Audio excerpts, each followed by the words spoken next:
정해진 시간에 일어나 정해진 시간에 밥을 먹고 정해진 일정에 따라 움직이며 도태되지 않아요. 낙오되면 안 돼. 안녕하세요, 전파남입니다. 오늘은 제가 2년 전에 신혼여행으로 디즈니 크루즈를 탔었거든요. 휴가철도 다가오고 하니까 제가 다녀온 디즈니 크루즈 이야기를 한번 해보려고 합니다. 뭐 디즈니 크루즈 종류가 되게 많은데 저희 같은 경우는 드림호를 탔어요. 저희는 이제 바하마 있는 캐리비안 지역에 가서 했지만 다양하게 있어요. 뭐 지중해에서도 할 수 있고 뭐 북유럽, 동유럽, 그리고 대서양 횡단, 알래스카 쪽으로 해서 캐나다 쪽으로 서쪽으로 올라가는 그런 크루즈까지. 일정이랑 크루즈가 선택이 되면은 객실을 선택을 해야 되거든요. 일단은 객실 구분으로는 크게 내측, 창측, 발코니, 그리고 스위트룸 이렇게 있는데 저희는 이제 신혼여행이니까 발코니 룸으로 갔어요. 근데 크루즈 여행을 계획하시는 분들은 무조건 제일 싼 방으로 하시는 걸 추천을 드려요. 어쨌든 방 종류는 그렇게 되는데 이제 방을 고르고 나면은 방이 어디 위치해 있는지도 되게 중요해요. 선체 뒤쪽에 있냐, 가운데 있냐, 앞에 있냐, 요것도 정하고 아래쪽에 있냐, 위에 쪽에 있냐, 이것도 정해야 되는데 일단은 가운데가 가장 선호도가 높고 덜 흔들리기도 하고 가격도 비싸요. 그리고 선택을 할 수 있으면은 저는 가급적으로 위쪽 층에 선택을 하시기를 권장을 드려요. 왜냐면은 보는 시야도 훨씬 더 넓고 바다보는 시야도. 그리고 크루즈의 메인은 약간 그 갑판이거든요. 갑판에서 영화도 보고 밥도 먹고 놀기도 하고 그 갑판 위아래로 한 2, 3층? 1, 2층 정도가 메인 데크라고 봐야 되는데 거기에 접근성이 편한 게 이제 좀 위에 층들. 아래 층들은 뭐 영화관이나 이런 데랑 가깝긴 한데 영화관은 뭐 하루에 한 번 가거나 뭐 2번 가거나 이 정도거든요. 그러니까 가장 자주 가는 갑판이랑 가까운 좀 위쪽 층을 선택을 하시는 걸 저는 추천을 드려요. 대신 너무 붙어 있으면은 약간 밤에 소음이 좀 들어올 수가 있으니까 적당히 갑판에서 몇 층 아래쪽인 저희는 한 10층 정도로 했던 것 같아요. 12층까지 있었는데. 그리고 예약은 홈페이지에서 되게 쉽게 잘 돼 있어요. 그래서 날짜랑 이런 것만 입력하면은 쉽게 신용카드로 결제할 수 있게 되어 있으니까 굳이 대행사들 끼고 할 필요가 없거든요. 한국인 가이드랑 같이 가야 된다 이런 경우가 아니시라면은 그냥 크루즈 홈페이지에 직접 들어가서 예약을 하시기 추천을 드려요. 디즈니 크루즈 같은 경우에는 크루즈 시설이 되게 좋았어요. 일단은 풀장은 한 3, 4개 정도 있었던 것 같은데 애기 전용 풀들도 있고 어린아이 전용 풀들, 성인 전용 풀도 있어요. 그리고 미끄럼틀, 그러니까 약간 그 워터파크에 가면 이렇게 빙빙 돌아오는 거 있잖아요. 그런 것도 있는데 이게 쫙 내려오면서 옆에 캐리비안 바다가 다 보여. 스릴도 있고 정말 재밌더라고. 그리고 갑판 위에 뭐 탁구장도 있고 미니골프 칠 수도 있는 데도 있고 농구장도 있어요. 액티비티는 뭐 갑판 위에 다 즐길 수 있고 항상 갑판 위에 풀사이드에서는 대형 스크린에 디즈니 영화가 항상 나와요. 이제 여유있게 보내고 싶다 하면은 풀사이드에다가 음료 하나 어디서 갖고 와가지고 영화를 볼 수가 있거든요. 여유있게 앉아서. 콜라나 이런 탄산음료는 무제한 프리예요. 그냥 갑판 위에서 아무 데서나 먹을 수 있고, 그리고 24시간 샌드위치랑 햄버거 같은 것도 계속 프리로 먹을 수 있으니까 사실 주전부리에 대해서 크게 비용이 들어갈 건 없어요. 뭐 간단한 과자 이런 것도 좀 전부 다 공짜고요. 먹는 거 이야기가 나왔으니까 밥에 대해서 이야기를 하는데 밥은 퀄리티는 좋은 것 같아요. 근데 이게 한국 사람 입맛에는 안 맞았어요. 아무래도 미국이라 그런지 음식이 전반적으로 엄청 짜더라고. 소금 들이부은 줄 알았어. 일단은 밥은 삼시세끼 다 제공이 되고요. 전부 다 이제 크루즈 비용에 다 포함이 돼 있어요. 내가 좀 더 고급스럽게 아니면 특별한 걸 먹어야겠다 하면 유료 레스토랑이 있어서 유료 레스토랑에 가서 돈을 결제하고 먹어도 돼. 좋긴 좋더라고요. 1인당 한 10만원 정도 했는데 첫날 이제 와이프가 너무 음식이 안 맞아가지고 유료 레스토랑에 갔는데 유료 레스토랑도 역시 짜더라고. 엄청 짰어. 디저트는 엄청 달고. 이게 미국 음식의 특징인 것 같아. 일주일 동안 먹은 음식이 엄청 짜거나 엄청 느끼하거나 엄청 달거나 3개 중에 하나예요. 그래서 한국 사람의 입맛에 제일 잘 맞는 건 3일 동안 일주일 동안 먹어본 것 중에서는 빅맥이 제일 잘 맞았다. 좀 씁쓸하네요. 어쨌든 삼시세끼가 다 나오는데 조식은 룸서비스가 가능하고요. 그리고 점심은 이제 약간 뷔페식으로 먹는데 점심은 잘 먹을 일이 없어요. 조식도 이제 오전에 레스토랑에 가면은 뷔페식으로 먹고, 그리고 저녁은 코스식으로 나와요. 그래서 되게 대접받는 느낌이. 이게 크루즈 비용 안에 음식값이 포함이 돼 있긴 하지만 막상 가서 먹으면 되게 공짜로 먹는 느낌이거든요. 그리고 담당 서버가 지정이 돼 있어서 항상 그 사람이 3박 4일 내내 저희한테 이제 서빙을 해줘요. 대신 밥은 이게 조금 와이프가 되게 싫어했던 부분인데 항상 지정된 시간에 가서 먹어야 돼요. 조식은 조식 시간에, 그리고 중식은 중식 시간에, 그리고 저녁은 저녁 시간에 딱 가서 먹어야지. 안 그러면은 레스토랑이 문을 닫아가지고 레스토랑에선 밥을 못 먹고 이제 햄버거라든지 이런 샌드위치 같은 거밖에 먹을 수가 없어요. 핫도그라든지. 그래서 지정된 시간에 가서 밥을 먹어야 된다. 네, 와이프가 여기서 약간 훈련소 같은 감성을 느낀 것 같아요. 그리고 크루즈 내부에 영화관이랑 공연장도 있어요. 그래가지고 매일매일 공연을 하고, 그래서 굉장히 볼거리, 즐길거리는 엄청 많고요. 그 배에서는 스마트폰이나 인터넷이 안 되기 때문에 그 객실에 전화기가, 무선 전화기가 2대가 비치돼 있어요. 네, 그걸로 서로 무전기처럼 연락을 하면서 배에서 어디 있는지 위치를 파악할 수 있습니다. 제가 실제로 이제 경험한 것의 이야기를 말씀을 드리면은, 대상공을 타고 애틀란타에 내려서 경유를 해가지고 또 국내선으로 올랜도까지 도착을 했고요. 올랜도 국제공항은 1층이 공항이고 2층부터는 하얏트 호텔로 돼 있어요. 저희는 아무래도 이제 비행기를 한 20시간 타고 오다 보니까 되게 피로해가지고 하얏트 호텔에 묵었었고요. 다음날 이제 포트 캐나베럴에 가서 디즈니 크루즈를 탈 때도 올랜도 공항에서 그 포트 캐나베럴까지 데려다주는 셔틀버스가 있어요. 그리고 심지어 공짜예요. 그 디즈니 크루즈 고객한테는. 그리고 하얏트 호텔에다가 짐을 맡겨놓으면은 하얏트 호텔 안에 그 접수 데스크가 있어요. 그 접수 데스크 아저씨한테 짐이랑 우리 이제 그 셔틀버스 예약을 해놓으면은 이제 저희는 맨몸으로 그냥 그 버스에 타면 돼요. 그러면은 크루즈 탑승한 다음에 내 객실에 그 짐이 다 가 있어요. 그 부분은 정말 좋더라고요.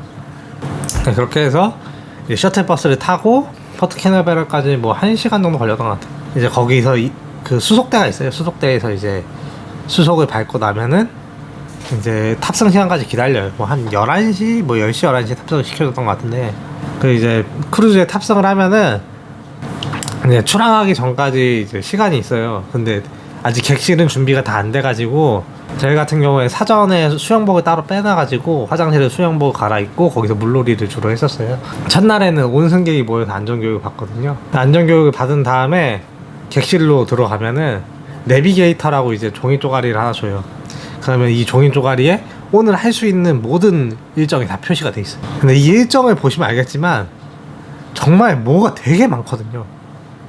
그래서 크루즈 여행을 되게 이제 여유 있는 여행 막 가고 데크에 누워가지고 막 햇빛 광합성하고 막 여유 있게 막 바다를 쳐다보고 막 이런 여행을 생각을 하는데 전혀 그렇지 않아요. 이 내비게이터에 나온 이거를 하고 싶은 것만 체크해서 할 게 너무 많거든요. 특히 이제 저 같은 서민은 언제 또 크루즈 여행을 해보겠어요. 그러니까 거기 내비게이터에 나온 거는 시간이 되는 한 다 해보고 싶은 거예요. 다 체크를 한 다음에 그 일정에 맞춰갖고 움직이는 거예요. 저희 같은 경우에 첫날에 교육 받고 조금 있으면 이제 선상 파티를 하거든요. 그래서 선상 파티 가갖고 춤추고 노래하고 한 다음에, 그리고 배를 탔으니까 배에 뭐가 있는지 한번 쫙 둘러보고, 그리고 뭐 짐도 정리해야 되고, 그리고 거기 수영장, 풀장, 그리고 미끄럼틀도 한번 타봐야 되잖아요. 미끄럼틀도 한번 타보고, 수영장도 한 3-4개 있으니까 그 3-4개의 몸만 다 한 번씩 담그고만 와도 시간이 꽤 걸려요. 그리고 저녁에는 뭐 골든 미키인가에서 무슨 공연이 있어서 공연도 보고, 저녁밥은 또 거기 비싼 레스토랑에 가서 또 먹고. 이게 생각보다 크루즈 여행이 엄청나게 빡세요. 정해진 시간에 일어나 정해진 시간에 밥을 먹고 정해진 일정에 따라 움직이며 도태되지 않아요. 낙오되면 안 돼. 낙오되면 일정을 소화하지 못하기 때문에 돈이 아깝거든요. 그렇게 2일차가 됐어요. 1일차에는 바다 위에만 있고 2일차에는 기항지에 내려줘요. 기항지에 내려주면은 기항지 액티비티를 할 수가 있어요. 크루즈 예약을 할 때 액티비티를 선택을 하거나 그 크루즈 내 레저베이션 센터에 가갖고 액티비티를 추가로 돈 내고 할 수가 있어요. 저희 같은 경우에 유료 액티비티고 바하마의 그 아틀란티스 워터파크가 되게 유명하대요. 네, 거기를 갔었고요. 그 워터파크를 가기 싫으신 분들은 주로 이제 가이드 끼고 거기 관광을 하거나 아니면 명품 쇼핑 같은 거를 하더라고요. 바하마라는 도시 자체가 되게 원색으로 꾸며진 도시라 갖고 되게 이쁘더라고요. 바하마의 아틀란티스 리조트를 갔는데 워터파크에서 돌고래 체험해갖고 지느러미 잡고 수영도 하고, 거기 워터파크에 아직도 기억이 나는 게 거의 수직하강으로 이렇게 팡 떨어지면서 이렇게 촥 밑에 내려가면은 상어가 있는 데를 지나가는 그런 미끄럼틀이 있어요. 그게 진짜 재밌더라고. 아침에 일찍 일어나서 조식 먹고 낮에는 물놀이 하고 한 오후 한 서너 시쯤에 들어왔어요. 얼마나 피곤하겠어요. 일단은 저녁에 공연은 무조건 봐야죠. 1일 1공연은 필수니까. 아마 그날은 제가 정확히 기억이 안 나는데 엠마 왓슨이 나왔던 미녀와 야수 영화를 틀어줬던 걸로 기억을 해요. 그거를 보러 갔는데 이 사람이 너무 몸이 필요하니까 영화가 재밌는데도 나도 모르게 그 스르르 눈이 감겨갖고 잠에 들더라고. 엄청 힘들더라고. 3일차는 또 배에서 하룻밤 자고 일어나면 새로운 섬에 내려줘요. 이게 좀 좋은 게 좋다면 좋고 나쁘다면 나쁜데 배 위에서 놀고 잠자는 동안 배가 계속 움직이니까 다음 날에는 항상 새로운 장소에 보내주는 거예요. 그러니까 다음 날은 디즈니 사유섬에 가요. 이 캐스터케이라는 섬인데 디즈니 소유의 섬이에요. 디즈니 크루즈를 타야만 들어갈 수 있는 섬이에요. 그러니까 섬 내에 있는 모든 게 디즈니 크루즈 고객한테 공짜예요. 섬에서 뭐 과일도 있고 뭐 빵도 있고 먹을 거 되게 많은데 그냥 가갖고 다 먹으면 돼요. 다 공짜야. 무릉도원이더라고요. 진짜 제가 가본 데 중에는 거기가 최고였던 것 같아요. 바다도 완전 에메랄드빛의 그 바다였고, 저는 스노클링을 안 했는데 와이프는 거기서 액티비티로 스노클링을 했는데, 스노클링을 하면은 막 디즈니 침몰선도 있고 보물 상자 같은 것도 이렇게 데코레이션을 그 바다 밑에다 그런 식으로 데코를 해놨대요. 스노클링을 했을 때 정말 재밌었다고 이야기를 하더라고요. 그리고 뭐 패러세일링은 원래 거기에 액티비티로 예약을 했었는데 낮에 비가 살짝 와가지고 패러세일링이 취소됐다고 해서 그거는 돈을 돌려받았었고요. 애들이 많아 좀 시끄럽다 하면은 성인 전용 비치가 따로 있어요. 성인 전용 비치에서 이제 모히또 같은 거 시키면은 팁 조금 주면은 갖다 주거든요. 비치에 누워가지고 음료도 먹으면서 신선 노름하면은 클라스. 4일차 마지막 날은 이제 배 위에서 하루 종일 보내거든요. 애 있는 집 같은 경우에는 애기들 이제 그 디즈니 공주 분장해주고 뭐 이런 것들이 있거든요. 그 쪼가리 보면은 내비게이터 쪼가리 보면은 언제 어디서 누가 출연한다 이런 게 나와요. 그러면 한창 유행했던 게 엘사의 겨울왕국이잖아요. 그러면은 거기 이제 미국 부모님들이 애기들을 데리고 분장실에 가요. 그럼 돈 주면은 엘사 분장을 해주거든요. 엘사 분장을 해서 엘사 옆에서 이제 같이 사진을 찍는 거예요. 신데렐라 나온다 그러면 신데렐라 분장을 시켜갖고 신데렐라 옆에 사진 찍고 뭐 그런 것도 있고요. 마지막 날은 저희는 그 와인 테이스팅하고 뭐 밥 먹고 좀 수영하고 스파하고 약간 좀 되게 좀 편하게 보냈던 것 같아요. 왜냐면은 그 앞에 결혼식을 하고 비행기를 20시간 타고 그러고 잠깐 저녁에 자고 그 다음날 디즈니 월드 가고 완전 빡세게 놀고 또 잠깐 자고 다음날 디즈니 크루즈 타갖고 3일 연장 거의 훈련소처럼 미친듯이 놀았거든요. 그러니까 심신인가 육체가 너무 피로해가지고 그 마지막 날에는 거의 누워있는 것만 했던 것 같아요. 그래도 피곤해가지고 저녁에 원래 그 마지막 날 해적 파티라고 해갖고 다들 해적 분장을 하고 나와가지고 파티하는 게 있었거든요. 한 8시쯤 했던 것 같은데 저희가 한 6시쯤 방에 들어가고 그냥 뻗어버려가고 다음날까지 자버렸어요. 아직도 그게 되게 아쉬워. 뭐 추가적으로 이야기를 하면은 저희 베란다론 같은 경우는 크루즈 욕실에 욕조가 따로 다 있었고요. 어메니티도 되게 괜찮았어요. 그리고 어디 놀러 갔다 오면 항상 방 정리가 다 되어 있고요. 방 정리를 해줄 때 이제 타월 아트를 해주거든요. 주변에 소품들이 영에 타월 아트 같은 거 해주고, 그리고 예를 들어 뭐 피레이트 파티, 그 해적 파티 같은 걸 하면은 해적 분장할 거를 뭐 내가 따로 안 챙겨왔다 해도 방에다가 그 분장할 수 있게 뭐 두건이라든지 안대 같은 거 이런 것들을 비치를 해줘요. 그런 거 가지고 가서 놀 수 있게끔 되어 있어요. 너무 놀 것도 많고 볼 것도 많고, 그리고 그 공연들이 되게 퀄리티가 있어요. 뮤지컬 공연 같은 게 뭐 애들은 당연히 친숙한 캐릭터가 나오니까 좋아하지만 어른들이 갔을 때도 봤을 때도 아 이게 정말 예술적으로 재미적으로 정말 재밌구나 라고 느낄 수가 있더라고요. 개인적으로 저랑 와이프는 디즈니를 워낙 좋아하기도 했고요. 그래서 저는 디즈니 크루즈는 이런 분들한테는 추천드리고 싶어요. 근데 애들이 있는 집, 완전 갓난애기부터 청소년까지 어떤 애들이어도 상관없어요. 갓난애기들은 데이케어 센터에서 선생님들이 다 케어를 해줘요. 그래서 혹시라도 무슨 일이 있으면은 그 객실내 전화가 있거든요.